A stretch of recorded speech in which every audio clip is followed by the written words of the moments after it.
Herkese merhaba arkadaşlar. Şimdi arkadaşlar bugünkü konumuz şimdi şöyle çok fazla bu konuda soru alıyorum. Ondan dolayı bugün bir tane soruya karşılık olarak bu videoyu hazırlıyorum. Şimdi arkadaşlar yeni başlayan oyuncularda şöyle bir düşünce var. Bakın onlar zannediyorlar ki hangi asker türü olursa olsun o asker türünden ne kadar çok yaparsak kale savunma yapabilir. Kale güçlü olur. Yani böyle bir düşünceye sahip olan oyuncular var. Yeni oyuncular diyelim. Arkadaşlar böyle bir şey yok. Bak bu konuya çok dikkat edin. Şimdi yeni başlamışsınızdır. Elinizde hızlar vardır. Mücevher vardır. Asker basmak istiyorsunuzdur. Şimdi asker basmak aslında zevkli iş. Asker sayısının orada fazla görünmesi de zevkli iş. Atıyorum adama dersin ki 20 milyon T2'm var. 50 milyon T1'im var. Şimdi arkadaşlar bu çözüm değil. Bu size sadece zaman kaybettirir. Burada zaman kaybedersiniz. Böyle toplara bence girmeyin. Şimdi atıyorum 10M, 20M, 30M bırak 100M kudretin olsun. T2 ile yola gelinmez. Şimdi oyunda o kadar çok artık şey var ki farklı farklı modlar var. Bir kişiyi güçlü yapan ya da zayıf yapan bu konularda sıkıntı çekersiniz. Nedeni de şu. Şimdi adamın T4'ü, T5'i, T2'si karışık olarak var. Şimdi açtım ama arkadaşlar T1 tavsiye değildir. Ona göre ya T1 var falan demeyin kalede. Şimdi şöyle arkadaşlar T4'ü, T5'i kalede olan adam bile yanıyor. Yani yanabiliyor. Peki niye? Yoldaş muhabbeti var. İşte başka yerlerden gelen karşı tarafa destekler var.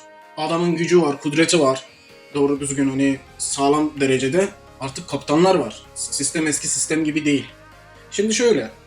Eskiden olsaydı mesela oyunun ilk çıktığı yıllar kimse oyunu bilmiyor olsaydı dediğiniz mantık belki çok çok işe yarardı.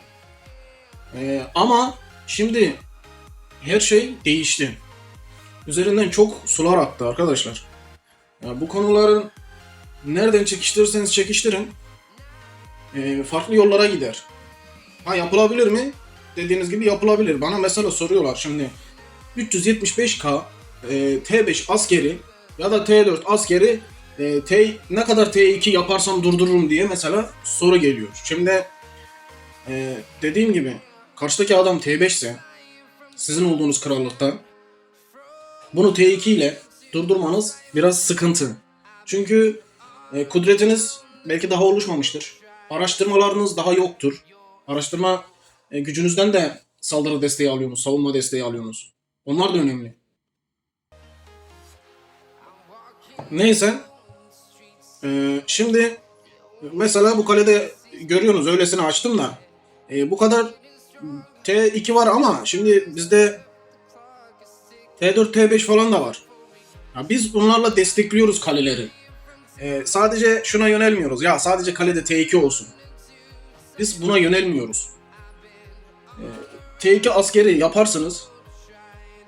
Bir hafta sonra sıfırlanırsınız. Bir ay sonra sıfırlanırsınız. Bir yerde sizi yakalarlar. Siz mesela solo trap yaparsınız kaleyi T2 ile. Solo tuzak yapmaya çalışırsınız. Ama bir bakarsınız ki yarın öteki gün kale seviyeniz 25 olmuş diyelim. Orada bir öfke açtığınızda bir kalenize içtima gelmesine bakar. Yani komple tüm askerleri silebilir. Bak bu konuyu iyi dinleyin. T2 askerinizi çöp eder. Şimdi bizde mesela T2 asker var mı? Var. Ama bunlar çöp asker arkadaşlar. Çöp asker. Bunları atıyorum savunmada karşı taraf içtima açtığında ilk önce vurduğunda T2 asker ölür mesela. T4'e T5'e dokunmaz. En düşük askeriniz hangisi varsa ondan gider. Onun için kullanılıyor büyük oranda. Ya da atıyorum kaynak falan toplanıyor. Birçok aslında modu var. Ama şöyle bir öneri yok. Sadece T2 askeri yaparak tuzak kale hazırlanabilir denilemez arkadaşlar. Denilemez. Karşı tarafın 5 tane yoldaşı vardır. Seni tuzla buz eder. Millet paralı yoldaş kullanıyor. Sadece şu an şampiyon ekipmanından ibaret değil oyun. Şampiyon ekipmanın üstüne çıkmış 12 yıldızla 15 yıldızlama var. Bak 12 de değil. Sonradan arttı 15 yıldızlama var. Yani yarın öteki gün sorun yaşarsınız. Vakit kaybetmemek için böyle pozisyonlara girmeyin. Böyle düşüncelere kapılmayın bence. Şimdi bu kanal niye var? Ya bu videoları atıyorum, niye yapıyorum? Baştaki oyuncular, yeni başlayanlar zaman kaybı yaşamasınlar. Hani böyle var çünkü. Görüyorum, yorum geliyor, diyor ki ben şimdi askere bir abanacağım. Bir asker yapacağım. Kimse beni yakamayacak. Bak moda bak. Halbuki atıyorum T3, T2, T3 kalesi. Ha, T4 bile açmamış mesela. Ya burada sadece yaşayacağı zaman kaybı. Kimse şunu da demesin. Ben hayatta hani yakalanmam. Ben bu kadar asker basarım ama yakalanmam diye de düşünmesin. Şimdi mesela bir asker bastığınız zaman şu da önemli. Sen o askeri bastın ama sen savunma yapabilmen gerekir. Online olman gerekir o anda. Sen atıyorum canavar ekipmanında kalmışsın. Karşı taraf bunu fark etmiş. Senin kalkanın düşer düşmez gelmiş. Yerle bir eder. Hepten yerle bir eder yani. Oyunda değilsen hele burada çok fazla sıkıntıya uğrarsın. Onun için zaman kaybı yaşamamak için arkadaşlar şimdi yeni başlayan oyunculara tavsiyem, bakın T2, T3 asker size başlarda bir yol arkadaşı gibi bir şey. Çünkü ileride o kadar önemli olmayacak. Hani şöyle sadece hani asker anlamına onlar hiçbir şey. Hiçbir şey. Yani çöp. Bu oyunda T2 asker arkadaşlar çöp bir asker. Onun için T2'ye odaklanmayın. Ha ileride bak tuzak kalelerde şöyle muhabbet oluyor. Atıyorum tuzak kale yapıyorlar. Ya da normal kale bile olsan yarın öteki gün ya kim vurursa vursun sana savunma yapıyorsan savunma yapabilecek tarzda kalem var artık dersin. Bak burada konular da şuna kayıyor artık. Adam mesela T5'i vardır. T4 ile T2 yapıyor. Biraz T5'i yapmış mesela, onlara dokunmuyor. T4, T2 yapıyor. Atıyorum bir RM T4 yapmış, gerisini T2 yapmış. Bak ben örneğin gösteriyorum, bakın. Arkadaşlar bu kale, bakın benim kullandığım bir kale. 2B 30M kudretinde. Şimdi bakın asker muhabbetine. Bak neredeyse bir RM var. T4. O da zaten savaşlarda kullandıkça basıyorum. Onun haricinde T2 çok mu? Yani sizlere göre çoktur. Daha fazlaları da var da normalde çok atıyorum mesela. Kalkıp da buna kimse vurmaz. Zaten şampiyon ekipmanlı. Ondan dolayı mesela basılmış. Ama bu destekleniyor. Bu destekleniyor arkadaşlar. Ama siz kalkıp da desteklemezseniz, sadece T2 üzerinden giderseniz orada sorun olur. Burada mesela belli bir sayıda T4 yapıp biraz da T5 yanına kattıktan sonra burada T2'yi istediğiniz kadar vurun. Çünkü fazla kudret arttırmıyor. T3 askere girecek olursanız da T3 askerde şöyle sorun var. Örnek. Benim bildiğim kadarıyla 2 kez T3 asker basmak bir kez T4 asker basmaktan daha kısa, daha az hız harcanıyor diye biliyorum. Bakayım mı? 2 gün 2 demiş. Evet, aynı. Aynı orana geliyor arkadaşlar. 2 gün 2 saatte ötekisi. Bu da 4 gün 4 saat. Burada mesela nasıl bir mantık oluşuyor? Bir de şu var. Şimdi bunu bir kez basıyorsunuz ya. T4'ü. T3'ü 2 kez basıyorsunuz.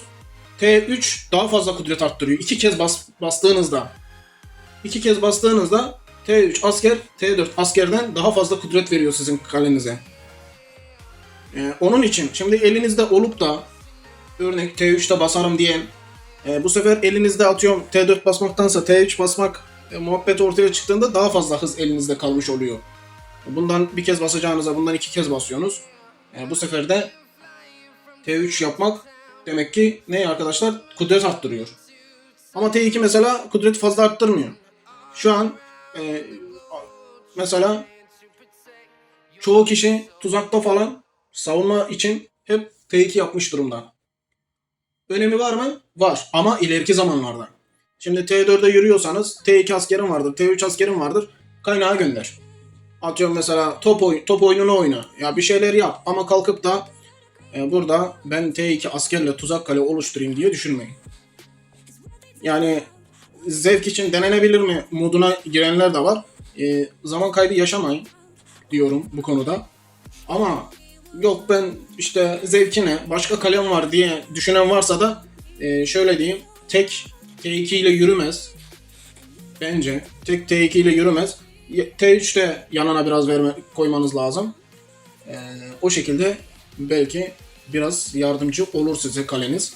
Tabii siz o kaleyi 24'te bıraksanız bile level sayısını yine sorunlar yaşarsınız. Size yoldaş lazım olacak, kahraman lazım olacak. Yani bunun bir ton mevzusu var farklı. Ona göre yine sıkıntılar yaşayabilirsiniz. Yani arkadaşlar diyeceğim o, zaman kaybı yaşamamak için, sorun sıkıntı yaşamamak için en kısa yoldan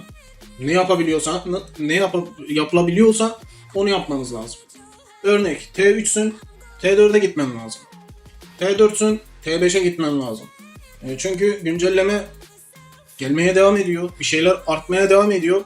Sen kalkıp da farklı yollara gitmeye çalışırsan o yolda patlarsan bu sefer ben hızımı mücevherimi atıyorum askere kullanmıştım. Askere basmak yerine T4'e gitseydim T4 açmıştım şimdiye dersin sonra. Kafana vurmamak için arkadaşım bu konulara dikkat edin. Yarın öteki gün sıkıntı yaşamayın. Size söylüyorum. Böyle arkadaşlar. Şimdi şu da var. Kalede T1 göründüğü için açıklama yapayım. Arkadaşlar bu kaleye kimse şu an vuramıyor.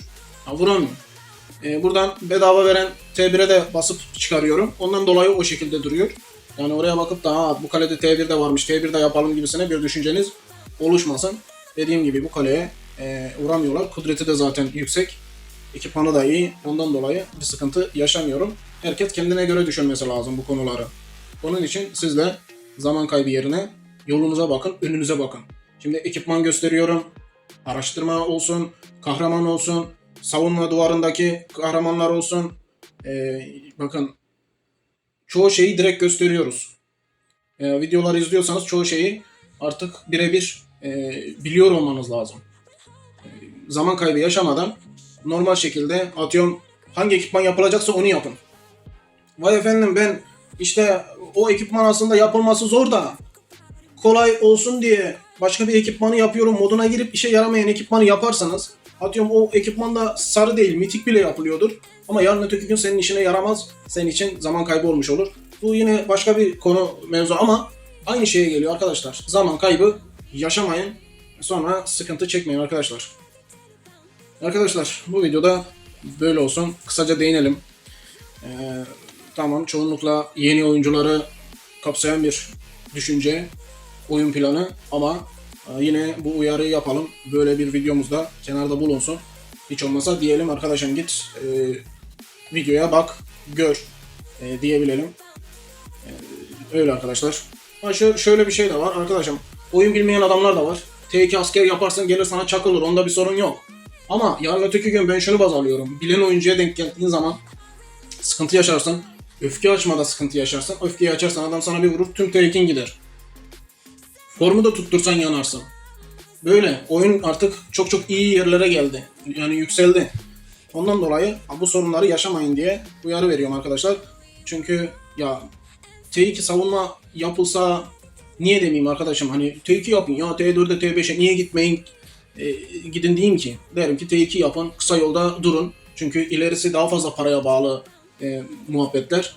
Ondan dolayı derim ki ya ne kadar yapabiliyorsanız T2 yapın der geçer giderim. Ama böyle bir şey yok arkadaşlar. Tam tersi zaman kaybı boşa uğraşmış olursunuz. Bugünlük böyle olsun. Arkadaşlar videomuzu beğenmeyi, kanala abone olmayı, Lonca gruplarınızda videolarımızı paylaşmayı unutmayın. Ana sayfamıza girin. Oynatma listelerimize bakın. Rahatlıkla işte videolardan yararlanın arkadaşlar. Kendinize iyi bakın. Sağlıcakla kalın. Görüşmek üzere.